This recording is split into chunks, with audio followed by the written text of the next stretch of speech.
एक उदाहरण देते हैं।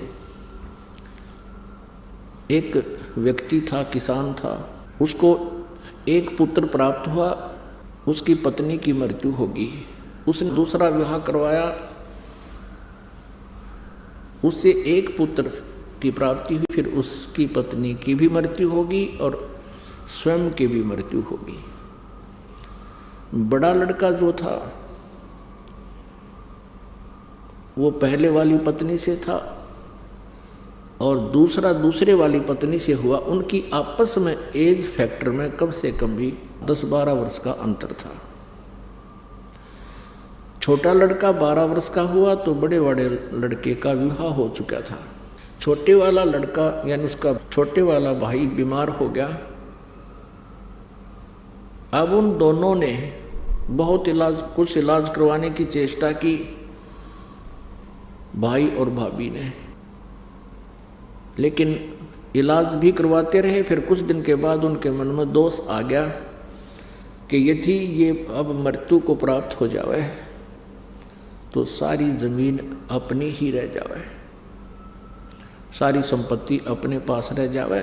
और अब ये बीमार चल ही रहा है, सभी को पता है। तो उन्होंने क्या स्कीम बनाई, एक डॉक्टर से बात कर ली। डॉक्टर ने 500 रुपये लिए और उसको विष दे दिया छोटे भाई को, उसकी मृत्यु होगी। बात रफा दफा हुई, सभी को पता था भाई बीमार चल रहे हैं, 1-2 महीने से वो बीमार थे, मृत्यु होगी, बात खत्म हुई। कुछ दिनों के उपरांत उस बड़े भाई को पुत्र प्राप्त हुआ और बहुत ही अच्छी तरह उसका लालन पालन किया, क्योंकि पूरी संपत्ति थी। अब वो लड़का विवाह के योग्य हो गया, उसका विवाह कर दिया। विवाह होने के उपरांत वो बीमार हो गया और इतना बीमार हो गया कि कम से कम उस पे कई लाख रुपए खर्च हो गए। अब बहुत चिंतित हुए। इकलौता पुत्र मृत्यु शैया पर, बहुत चिंतित। वो अपने बच्चे के पास बैठा हुआ है, वो व्यक्ति बहुत ही दुखी मन से वहाँ पर बैठा है। तब वो लड़का बोलता है जो बीमार था, रोगी था। उसने कहा कि भैया अब मेरा और तेरा केवल एक कफन और लकड़ी का हिसाब किताब शेष रहता है, बाकी सब मैंने अपना चुकता कर लिया। लगभग आधी संपत्ति उसने सेल कर दी उस अपने पुत्र के इलाज के लिए, ट्रीटमेंट के लिए। तब उस व्यक्ति ने सोचा कि बच्चा बहुत बीमार है, इसकी मानसिक हालत भी बिगड़ गई है, ये मुझे भाई कह रहा है। तब उसने कहा कि बेटा मैं तेरा भाई नहीं, तेरा पिता हूं। तब उसने कहा, लड़के ने जो रोगी था, कि मैं खूब जानता हूं तू मेरा क्या है। मैं तेरा बेटा नहीं, मैं तेरा भाई हूं और तू मेरा दुश्मन है।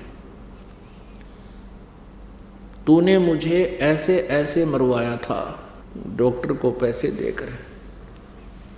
तब वो जान गया, उसकी इससे बात पर वो समझ गया कहाँ बात तो यार नो बिगड़ी, ऐसे बिगड़ी है। तब उसने कहा कि भैया ठीक है, मैंने तेरे साथ बहुत जुल्म किया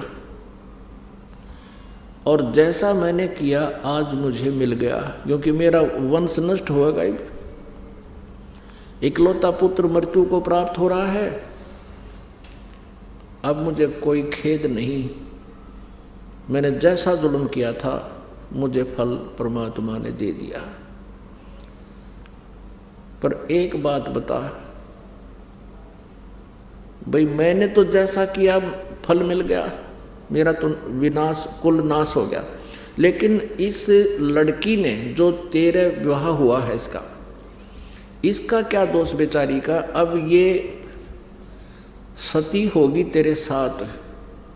पहले सती प्रथा थी, पति मर जाता था तो पत्नी को साथ चिता में जिंदी जलाया करते थे, जीवित को फूका करते थे, उसको सती प्रथा कहते थे। तो कहने लगा अब इस बेटी का क्या दोष है, ये जिंदा जलाएगी तेरे साथ। तो उसने बताया कि वो डॉक्टर कहाँ है। अब उसने बताया कि वो तेरी मृत्यु के 4 वर्ष बाद मृत्यु को प्राप्त हो जाता। तब उस लड़के ने कहा कि ये वही डॉक्टर है, आज मेरी पत्नी बनकर इसका जन्म है, अब ये जिंदा जलाई जाएगी।